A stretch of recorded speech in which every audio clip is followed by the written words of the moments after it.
दोस्तों आज यानी 7 मार्च 2022 को ट्रेंडिंग स्टार खेसारी लाल यादव जी व आम्रपाली दुबे की आज की फिल्म को सिनेमा घरों में रिलीज किए हुए 4 दिन हो चुके हैं और अभी भी खेसारी लाल यादव जी के सभी फैंस साथ ही सभी दर्शकों का क्रेज पहले दिन के जितना ही है। थोड़ी बहुत कमी हुई है लेकिन उतना नहीं।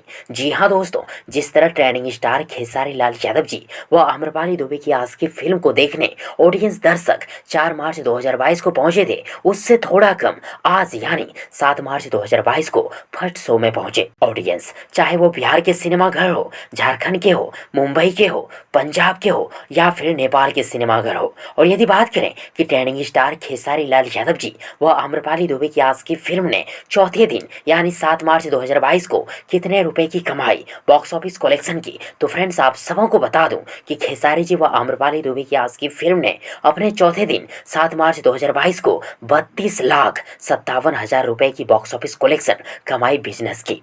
और खेसारी जी व आम्रपाली दुबे की आज की फिल्म सिर्फ 4 दिन में ही 1,58,23,000 रुपए की बॉक्स ऑफिस कलेक्शन कमाई किए, बिजनेस किए। और बस अगले 2 से 3 दिन में ही शानदार कमाई कर आज की film super duper hit Bhojpuri film बन जाएगी। दोस्तों भोजपुरी फिल्म इंडस्ट्री के बॉक्स ऑफिस का सलमान खान है खेसारी लाल यादव जी, है ना फ्रेंड्स? कमेंट बॉक्स में जरूर लिखिएगा। और यदि आप सबों को ये वीडियो ये जानकारी पसंद आई हो तो प्लीज वीडियो को लाइक करें, वीडियो को अपने दोस्तों के साथ शेयर जरूर करें और हाँ, चैनल को सब्सक्राइब करना और साथ ही चैनल के बेल आइकन को प्रेस करना ना भूलें। थैंक्स, मिलते हैं एक और नई वीडियो लेकर, तब तक के लिए good wishes for good luck.